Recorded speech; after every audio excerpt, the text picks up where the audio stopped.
News मैं हूं आंचल Gulati comber. आगे बढ़ने से पहले एक नजर सुर्खियों की तरफ। पश्चिम बंगाल में पहले चरण के लिए मतदान शांतिपूर्वक जारी। पोलिंग बूथों के बाहर मतदाताओं की लंबी लंबी कतारें। शुभेंदु अधिकारी, दिलीप घोष और अधीर रंजन चौधरी समेत तमाम दिग्गजों की साख दांव पर।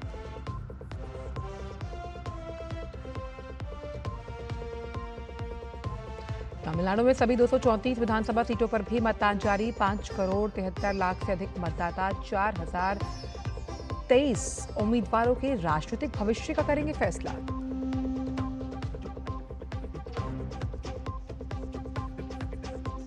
पश्चिम बंगाल में दूसरे चरण के लिए प्रचार चरम पर। प्रधानमंत्री आज करेंगे जमकर प्रचार। टीएमसी और कांग्रेस समेत वामपंथी दलों ने भी झोंकी पूरी ताकत।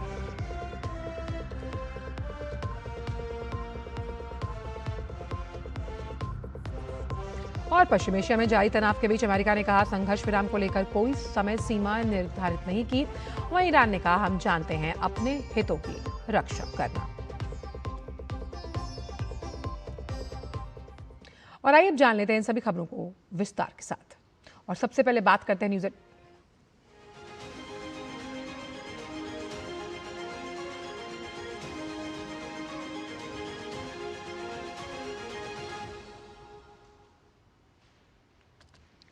न्यूज़ एट 10 में पहले बात करते हैं जनादेश से जुड़ी हुई, जहां पश्चिम बंगाल में विधानसभा चुनाव के पहले चरण के लिए मतदान जारी है। पहले चरण में 16 जिलों की 152 विधानसभा सीटों पर वोटिंग हो रही है।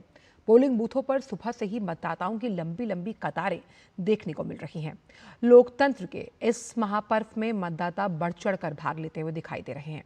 सुबह 9 बजे तक 18.76% वोटिंग दर्ज की गई। जिन 16 जिलों में वोटिंग हो रही है उनमें दार्जिलिंग, कालिम्पोंग, जलपाईगुड़ी, अलीपुरद्वार, कूचबिहार, उत्तर और दक्षिण दिनाजपुर, मालदा, मुर्शिदाबाद, बीरभूम, पश्चिम बर्धमान, पुरुलिया, बांकुड़ा, झारग्राम, पश्चिमी मेदिनीपुर और पूर्वी मेदिनीपुर शामिल हैं। पहले चरण में चुनाव मैदान में 1478 उम्मीदवार अपनी किस्मत आजमा रहे हैं। निर्वाचन आयोग के अनुसार इस चरण में करीबन 3 करोड़ से ज्यादा मतदाता मतदान के पात्र हैं, जिनमें 1 करोड़ 84 लाख पुरुष और 1 करोड़ 75 लाख से ज्यादा महिला मतदाता शामिल हैं। वहीं प्रशासन ने चुनाव को देखते हुए सुरक्षा के कड़े इंतजाम किए हुए हैं। करीबन 2407 कंपनियों के साथ और बंगाल से जुड़ी इस वक्त की बड़ी खबर आ रही है, जहां मुर्शिदाबाद में टीएमसी पर मतदाताओं को डराने धमकाने का आरोप जो है वो लगाया गया है। हथियार दिखाकर टीएमसी मतदाताओं को वोट डालने से रोक रही है। बंगाल चुनाव से जुड़ी बड़ी खबर, जहां निष्पक्ष चुनाव कराने की जिम्मेदारी चुनाव आयोग पर है, वहां अगर देखा जाए तो मुर्शिदाबाद में टीएमसी जो है वो मतदाताओं को हथियार दिखाकर डरा रही है, धमका रही है और डरा धमकाकर वोट डालने से रोक रही है। और चुनाव आयोग ने ये तुरंत कार्रवाई की है। चुनाव आयोग ने ये प्रतिबद्धता लगातार दोहराई कि निष्पक्ष चुनाव हो, जो मतदाता है वो बेखौफ होकर अपने घरों से निकले वोट करने के लिए। और इसी पर कार्रवाई करते हुए चुनाव आयोग नजर आया, जहां मुर्शिदाबाद में टीएमसी पर मतदाताओं को डराने और धमकाने का आरोप जो है वो नजर आ रहा है। और हथियार दिखाकर कहीं ना कहीं टीएमसी के जो वर्कर्स हैं वो मतदाताओं को वोट डालने से रोक रहे हैं। और अपने कई ऐसे चुनावी रैलियों में भी जो टीएमसी के नेता हैं उनको इसी तरह की बयानबाजी करते हुए चुनाव से पहले भी सुना था। सीधे हम सौरभ का रुख करते हैं। सौरभ, तो बंगाल चुनाव से जुड़ी बड़ी खबर ये आ रही है, जहां पर मुर्शिदाबाद में जो टीएमसी है वो मतदाताओं को डरा रही थी, धमका रही थी और कह रही थी कि हथियार दिखा रही थी और मतदाताओं को वोट डालने से रोक रही थी, जिस पर इलेक्शन कमीशन ने त्वरित कार्रवाई की है।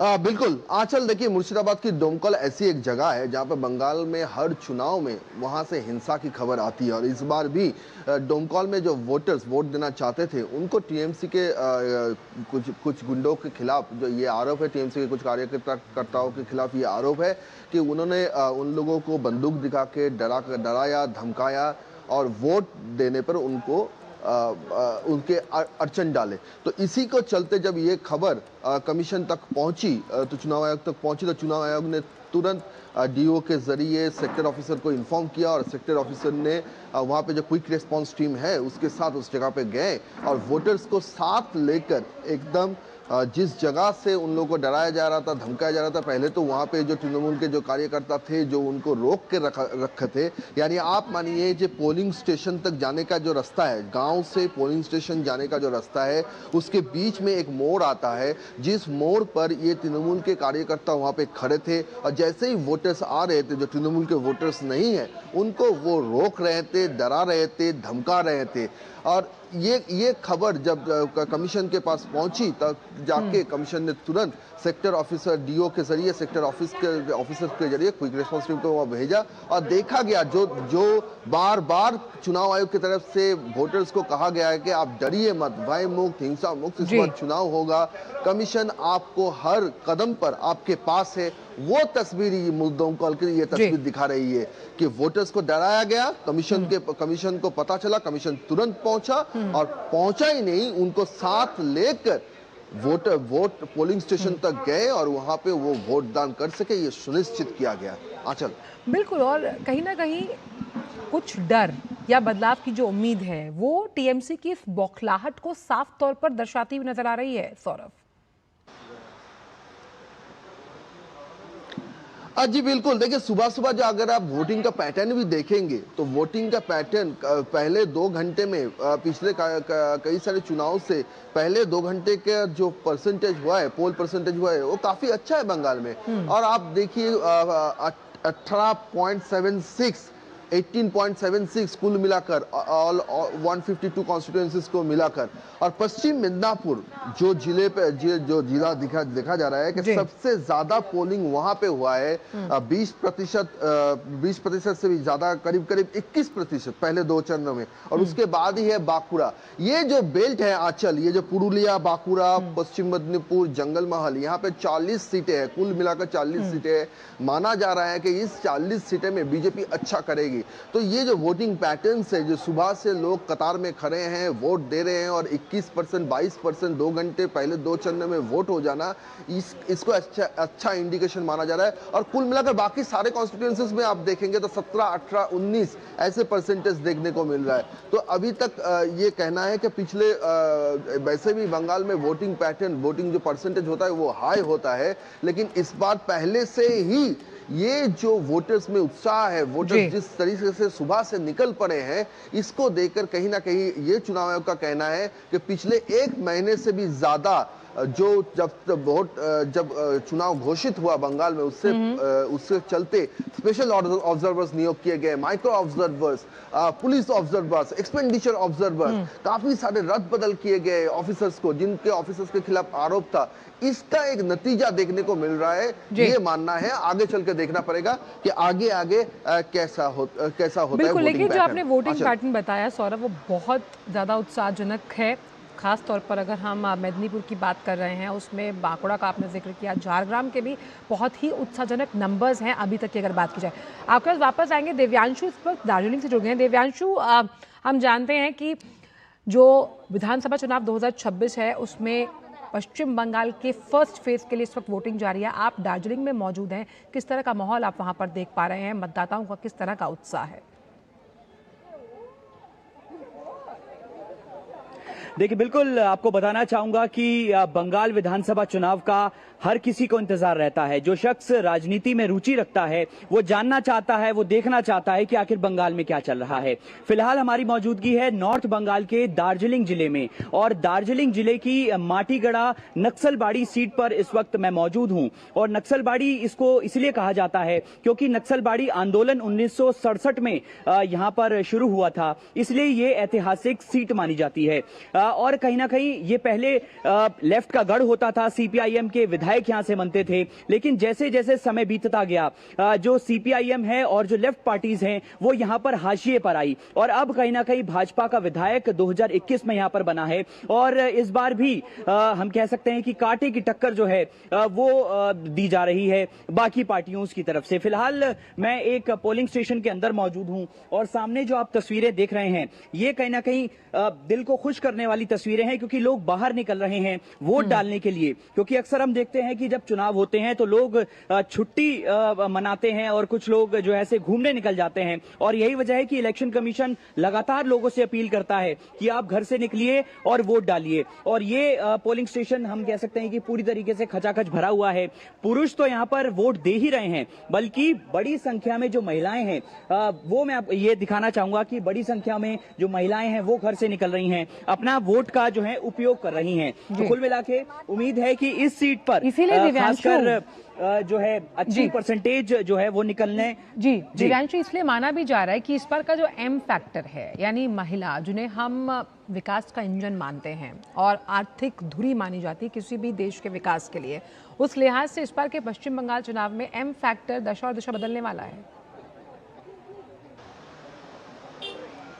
देखिए बिल्कुल, महिलाएं जो हैं वो दशा और दिशा जरूर इस विधानसभा चुनाव में बदलती हुई नजर आएंगी, क्योंकि जिस तरीके से वुमेन रिजर्वेशन बिल जो है वो संसद में गिर गया, उसको लेकर भी यहां पर रोष जो है वो दिखाई दे रहा है। कुछ मेरी महिलाओं से अभी कुछ देर पहले बातचीत हो रही थी तो वो जिक्र कर रही थी कि आखिर ऐसा क्या हुआ कि वुमेन रिजर्वेशन बिल जो है वो संसद में पारित नहीं हुआ। और जाहिर सी बात है, अगर वो सोचकर यहां पर महिलाएं जो हैं वो वोट डालती हैं तो इसका खामियाजा हम कह सकते हैं कि जो मौजूदा सरकार है उसको यहां पर भुगतना पड़ेगा। लेकिन नॉर्थ बंगाल की अगर हम राजनीतिक समीकरण की बात करें तो इस बार बंगाल में मुख्यमंत्री दीदी होंगी या दादा होंगे, ये नॉर्थ बंगाल तय करेगा। आपको बताना चाहूंगा कि नॉर्थ बंगाल में 54 सीटें हैं और कहीं ना कहीं पिछली बार 30 से 32 सीटें टीएमसी जीते थी और 20 से 22 सीटें जो है वो भाजपा की झोली में गई थी। लेकिन इस बार भाजपा ने नॉर्थ बंगाल में काफी ज्यादा मेहनत की है और जिस तरीके से यहां पर लोगों में रोष है वो ये जाहिर करता है कि इस बार नॉर्थ बंगाल जो है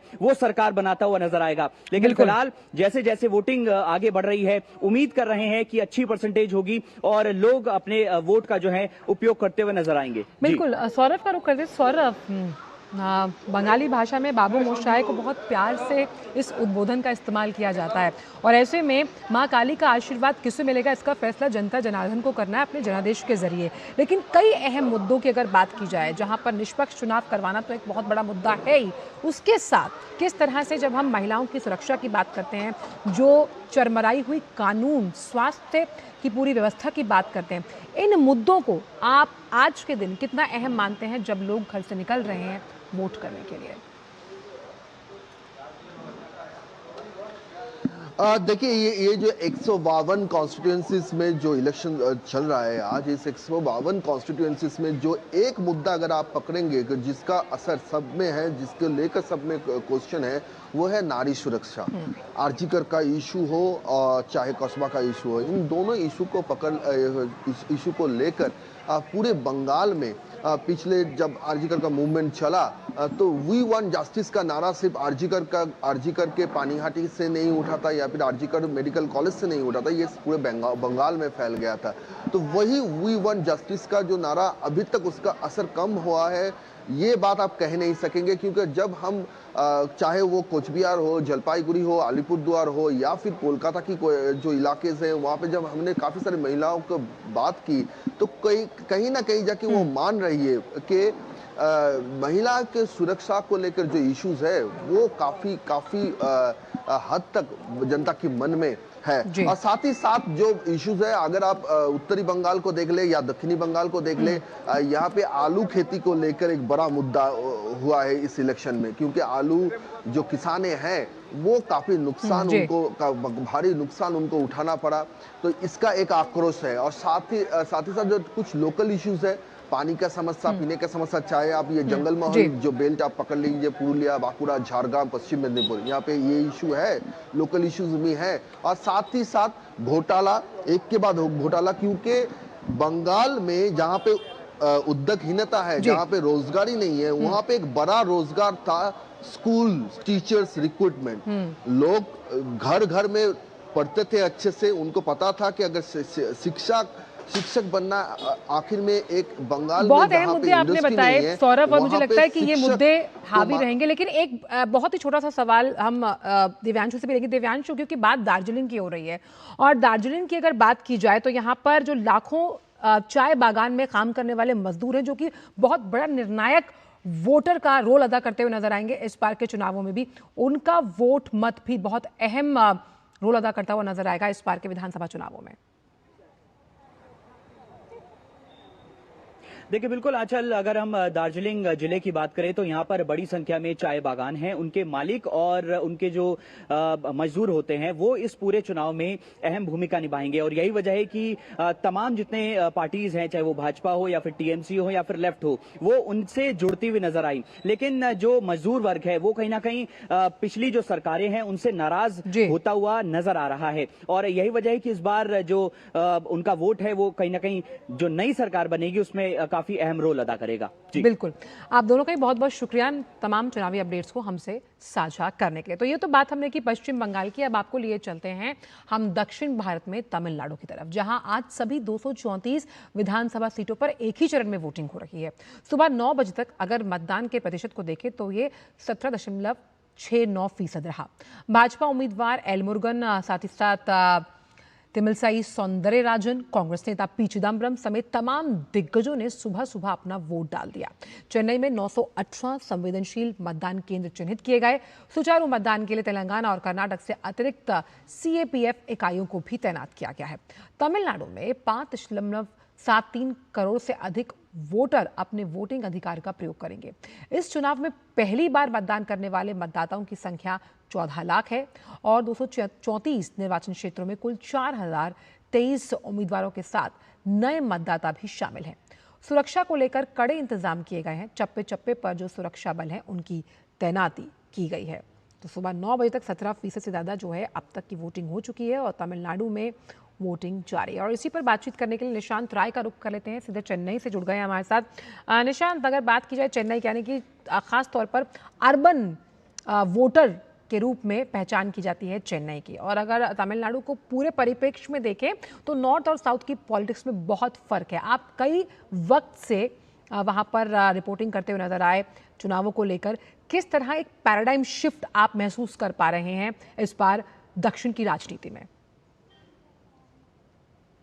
देखिए, दक्षिण की राजनीति की अगर बात की जाए तो पूरी तरीके से इस बार त्रिकोणीय, खासकर तमिलनाडु की अगर बात करें तो यहाँ त्रिकोणीय मुकाबला हमें नजर आया।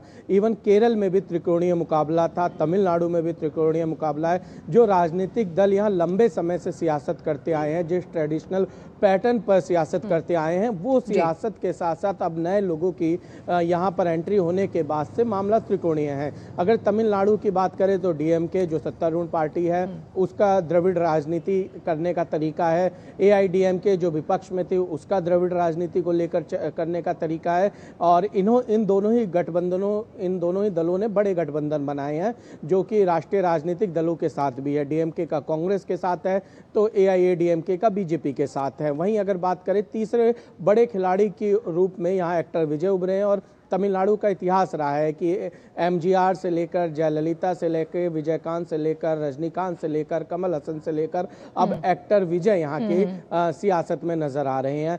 तो एक्टर विजय, चूंकि रजनीकांत कमल हसन को अगर छोड़ दिया जाए, जिस तरीके से उनकी पॉलिटिक्स थी, इतनी धार नहीं दे पाए थे, लेकिन विजय इस पूरे चुनाव प्रचार के दौरान लाइमलाइट में रहे थे। खासकर जब उनकी रैली में भगदड़ हुई थी उसके बाद से वो काफी ज्यादा तमिलनाडु में लाइमलाइट रहे, और उनका जो तमिलनाडु में एक जो एक्टर सियासत में आते हैं, एक सियासी वर्ग, तो क्या मान एक सकते हैं ऐसा वर्ग होता है जो इनका फैंस क्लब होता है। निशांत, तो क्या मान सकते हैं कि तमिलनाडु चुनावों के समीकरणों की अगर बात की जाए तो एक्टर विजय डीएमके का खेल बिगाड़ सकते हैं, क्योंकि जहां एमके स्टालिन जो हैं वो तमिल अस्मिता का कार्ड खेल रहे हैं, या फिर एक्टर विजय को एंटी इनकम्बेंसी का फायदा मिलता हुआ नजर आएगा?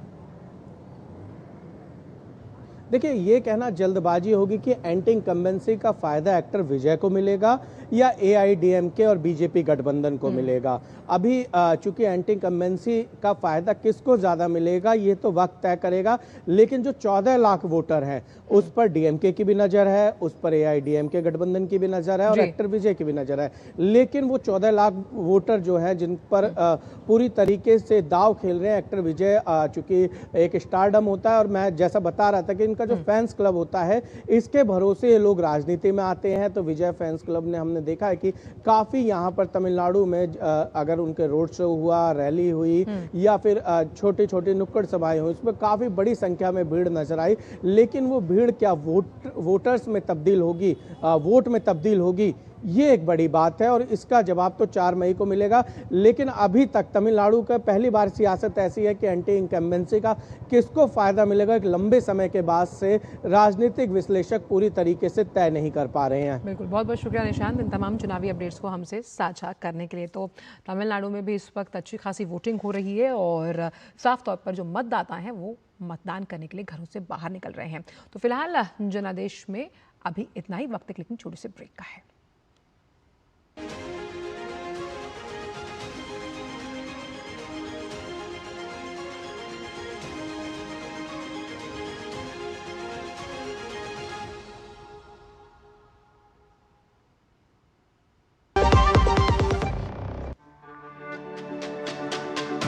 मेरी पसंद, मेरी पसंद, मेरी पसंद, मेरी पसंद, हमारी पसंद। हम सबकी पसंद। मजबूत देश का मजबूत सरिया हो गया स्टील। ब्रेक के बाद सभी का स्वागत। बात करते हैं उत्तर प्रदेश की, जहां के मिर्जापुर में बुधवार रात एक भीषण हादसे में 2 ट्रकों की चपेट में आने से 2 कार में सवार 11 लोगों की मौत हुई। घटना की सूचना मिलने पर तत्काल पुलिस और दमकल विभाग की टीमें मौके पर पहुंची और स्थानीय लोगों की मदद से राहत और बचाव कार्य तत्काल प्रभाव से किया गया।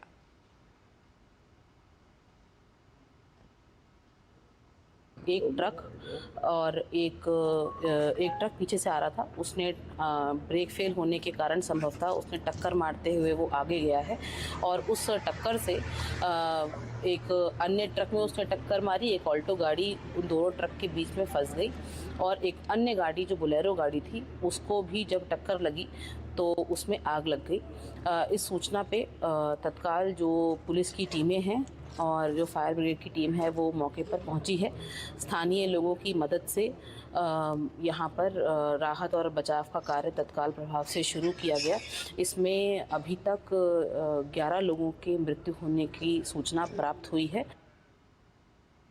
राष्ट्रपति द्रौपदी मुर्मू ने उत्तर प्रदेश के मिर्ज़ापुर में जो सड़क दुर्घटना हुई उस पर दुख जताया। सोशल मीडिया प्लेटफॉर्म एक्स पर उन्होंने कहा कि उत्तर प्रदेश के मिर्ज़ापुर ज़िले में सड़क दुर्घटना में लोगों की मृत्यु के बारे में जानकर गहरा दुख हुआ। इस दुर्घटना में अपने प्रियजनों को खोने वाले परिवारों के प्रति मैं गहन शोक संवेदना व्यक्त करती हूँ। मैं घायल हुए लोगों के शीघ्र स्वस्थ होने की कामना भी करती हूँ। प्रधानमंत्री नरेंद्र मोदी ने भी उत्तर प्रदेश के मिर्ज़ापुर में हुए सड़क हादसे में मृतकों के परिजनों के प्रति संवेदनाएं जताईं। सोशल मीडिया पर पोस्ट में उन्होंने लिखा, उत्तर प्रदेश के मिर्ज़ापुर में हुए हादसे में हुई जानमाल की हानि से मैं अत्यंत व्यथित हूँ। मेरी हार्दिक संवेदनाएं।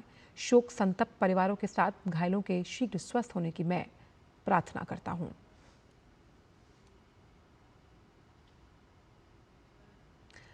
वहीं प्रधानमंत्री राहत कोष से हादसे में जान गंवाने वाले प्रत्येक व्यक्ति के परिजनों को 2 लाख रुपए की अनुग्रह राशि दी जाएगी, जबकि घायलों को 50,000 रुपए की सहायता प्रदान की जाएगी।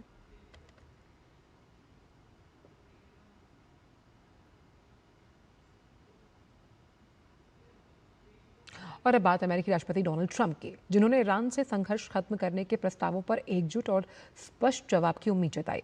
व्हाइट हाउस की प्रेस सचिव कैरोलिन लेविट ने बताया कि ट्रंप ने संघर्ष विराम को लेकर कोई तय समय सीमा निर्धारित नहीं की है। उन्होंने कहा कि इस दौरान अमेरिका की नौसैनिक नाकेबंदी और आर्थिक दबाव की रणनीति जारी रहेगी। लेविट ने भी स्पष्ट किया कि ईरान को जवाब देने के लिए कोई निश्चित डेडलाइन नहीं दी गई और समय सीमा का अंतिम निर्णय राष्ट्रपति स्वयं करेंगे। आईपीएल 2026 के 33वें मुकाबले में मुंबई इंडियंस का सामना चेन्नई सुपर किंग्स के साथ है।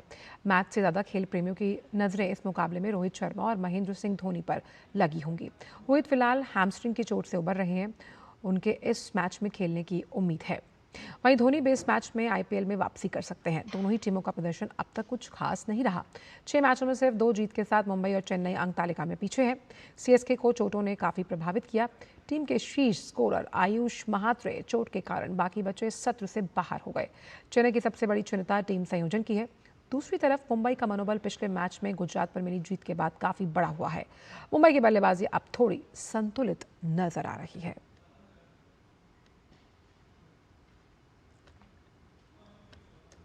और न्यूज़ 18 में फिलहाल इतना ही। दीजिए अनुमति। नमस्कार।